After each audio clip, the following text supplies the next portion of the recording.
السلام عليكم ورحمة الله تعالى وبركاته. قلب ونكسن داوديال meel kasto dunida nagala socotaan waa talaado bisha January waa 17 sanada 2023 qodobada aad barnaamijkeena ku maqli doontaan waxaa kamid ah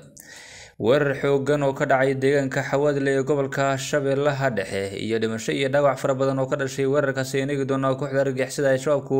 ay ku qaadeen saldhig ciidanka militariga Soomaaliya ay ku lahaayeen deegaankaasi Xawaadle iyo xogihii ugu dambeeyay ee naga soo gaadhay aagaasi uu dagaalka ba'ani ka dhacay canfarta iyo Soomaalida oo dagaal aad u xoog badan ay ku dhaxmarayaan xuduudka labada dhinac iyo khasaare aad u ballaaran oo laga soo sheegay goobaha hore ee dagaalka xilli dowlad deegaanka Soomaaliya xukuumaddiisu ay sheegtay in dhul boob ay wadaan Oromada iyo canfarta iyo wararkii ugu dambeeyay naga soo gaadhaya waddankaasi Itoobiya inagii doona iyo waliba xilal cusub oo laga magacaabay iyo mas'uuliyiin xilalkoodii iska casilay qodobadaas iyo qodobo kale oo faahfaahsan ayaad barnaamijka ku maqli doontaan saaxiib soo dhawaada aan ku bilownay wararka naga soo gaadhay waddanka Itoobiya ayaa sheegaya in deegaanada canfarta iyo Oromadu ay duulaan culus ku qaadeen deegaanka Soomaalida isla markaana ay dhul ballaarsi ka bilaabeen aagga xuduudka dhaca labadaasi deegaan ee dhanka deegaanka Soomaalida sida ay xaqiijisay xukuumadda deegaanka Soomaalida oo sheegtay in wax ka badan 1,000 kiiloomitir ay la wareegeen kooxahaasi canfarta iyo Oromada isugu jira waxaana wararkii ugu dambeeyay soo gaadhay ay sheegayaan in dagaalo aad u ba'an ay ka socdaan dhanka galbeedka gobolka City isla markaana canfartu ay bilowday dagaaladaasi balse haatan ay u muuqato inay faraha kaga gubanayso oo dad fara badan oo deegaanka ayaa hubka qaatay doonayana inay ka hortagaan canfartaasi rabta inay la wareegto deegaanada ku yaala galbeedka gobolka City iyagoo deegaano badan la wareegay maalmihii la soo dhaafay inkasta oo aanay garab weyn helaynin dadka deegaanku waxay sheegeen inay u baahan yihiin in kaliya la taageero oo ay guud ahaanba gurmad xoogan ka helaan dhanka deegaanka Soomaalida ilaa iyo haatan ma jirto wax fariin militari ah oo ka tagtay dhanka deegaanka Soomaalida isla markaana ku wajahan dhul ballaarsigaasi ay sheegeen inay wadaan Oromada iyo canfarta ayaa baryahanba waday dhul ballaarsigaasi isla markaana muddo dheer ka dagaalamaysa aagga galbeedka gobolka City waxaana dadka deegaanka oo iskaashaday ay hortaagnaayeen canfartaasi guud ahaanba weerarka ah rabtana in ay qaataan dhulka Soomaaliyeed qaar fara badan oo kamid ah ay haatan la wareegeenba deegaano cusub oo madaxweyne Mustafa uu magacaabay markii uu booqday halkaasi dhowr bilood ka hor ay la wareegeen kooxahaasi canfarta waxaana taasi ay muujinaysaa sida uu xawliga ugu socdo guud ahaanba duulaanka canfartu ay ku soo qaaday aagaasi dadka deegaanka waxay noo sheegeen maanta dagaal aad u xoog badan oo aagaasi ka dhacay inay ku dileen wax ka badan 30 dagaalyahan oo ka tirsanaa kooxihii canfarta ee weerarka waday isla markaana ay ka qabsadeen hal gaari oo nooca cabdibilaha loo yaqaan iyo waliba qoryo badan oo ay wateen kooxahaasi balse ilaa iyo haatan dagaalku uu socdo oo ay gurmadyo ballaaran ka helayaan dhanka deegaankooda sida ay noo xaqiijiyeen dadka deegaanka waxaana ay sheegeen in kooxahaasi ay isku habar wacdeen oo meelo fara badan looga imanaya balse iyagu ilaa iyo haatan aanu jirin wax gurmad ah oo dhanka deegaanka Soomaalida uga tagay oo gaadhay kooxdaasi difaaca xaquudirirka ay ku jirta ee doonaysa in dhulkooda ka dhacsadaan kooxahaasi weerarka soo qaaday waxa ay sheegtay xukuumadda deegaanka Soomaalidu in ay guud ahaanba qabsadeen deegaano kala duwan oo deegaanka Soomaalida gudihiisa ah kooxaha canfarta iyo Oromada dhinaca kale deegaano hoostaga deegaanka ama degmada Tuli Guulid ayaa la sheegay inay la wareegeen kooxo Oromo ah oo weerar ku soo qaaday aagaasi waxaana ay guud ahaanba xukuumadda deegaanka Soomaalidu ay sheegtay ayna xaqiijisay in deegaanadaasi ay gacanta u galeen dhanka deegaanka Oromada waxay sheegtay xukuumadda deegaanka Soomaalidu in duulaankaasi ballaaran ay soo qaadeen Oromada iyo canfarta isla markaana haatan ay ku bilaabeen deegaanka Soomaalida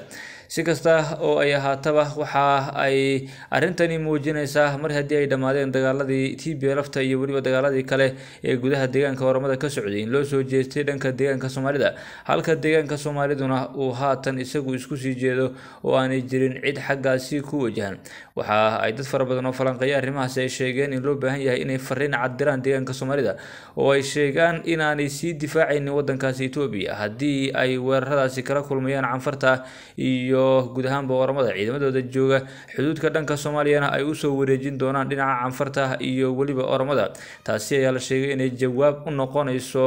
marka la eego haatan weerarada ay soo qaadeen ciidamada deegaanka ama deegaamada canfarta iyo dhanka deegaanka Oromada oo ciidamadoodu aanay shaqo kale haynin in dhul ballaarsi sameeyaan mooyaane halka ciidamada deegaanka Soomaalida ee xoogga gaarka ah ay had iyo habeen u taagan yihiin xuduudkaas isla markaana ay la kulmayaan weeraro joogto ah oo dhanka kooxda argagixisada ee shabaabka kaga imanaya waliba cadawyo kale ee wadankaas Itoobiya uu leeyahayna ay mar walba isku dhigayaan balse waxaa la sheegay in arrintaasi aanay guud ahaanba noqonaynin mid la aqbali karayo tallaabooyinka ay Oromadu muddada dheer ka wado deegaamadaasi iyo waliba canfartaasi haatan weerarka culus ku haysa deegaanka Soomaalida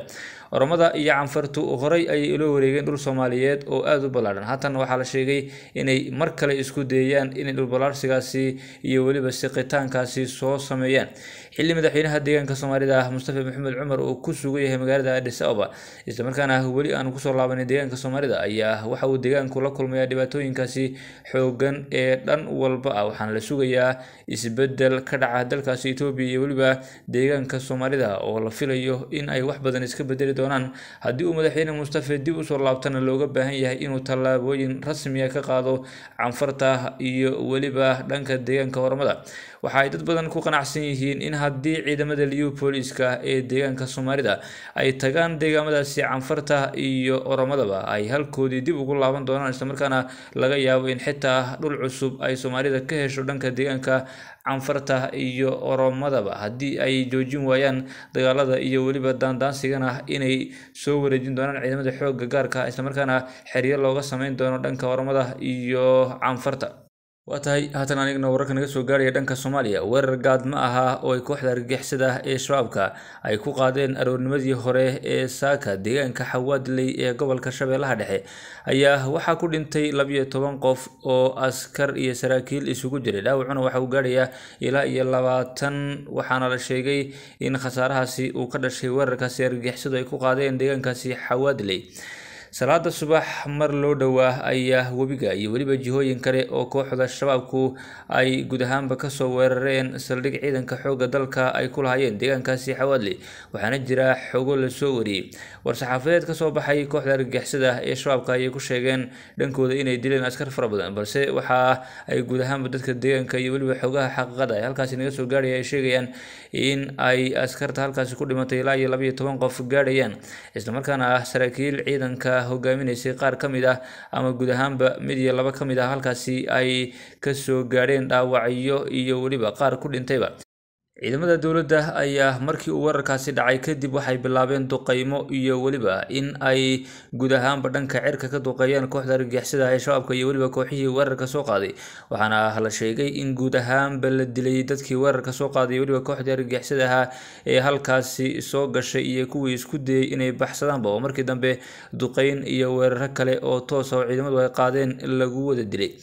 argagixisada ayaa marar fara badan isku daya inay carqaladeeyaan meelaha ay xarumaha ku leeyihiin ciidamada dawladda iyo waliba goobaha ay kala wareegeen ciidamada dawladda arrintaasina lagu sheegay inay tahay mid guud ahaanba mar walba iska dhacda ciidamaduna ay halkaasi u joogaan dagaal iyo weerar mar walba lagu soo qaado balse waxa ay dadka falanqeeya siyaasadda Soomaaliya ay sheegeen iyo dhanka waliba amaankaba ay ku baaqeen ciidamada Soomaaliya loo baahan yahay inay guud ahaanba ay iska ilaaliyaan kooxahaasi waqtiyada ay weerarka soo qaadaan oo ah waqtiyo dambe oo laga yaabo in ciidamada intooda badani aanay ku baraarugsanayn ama guud ahaanba waqtigaasi aanay u diyaarsanayn in ay dagaal galaan si kasta oo ay haato militariga Soomaaliya ayaa haatan la sheegay in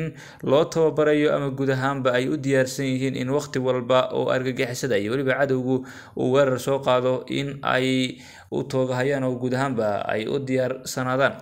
akhyaarta sharafta leh wada nagala socoto uu taniyo kulanti dambe nabadgelyo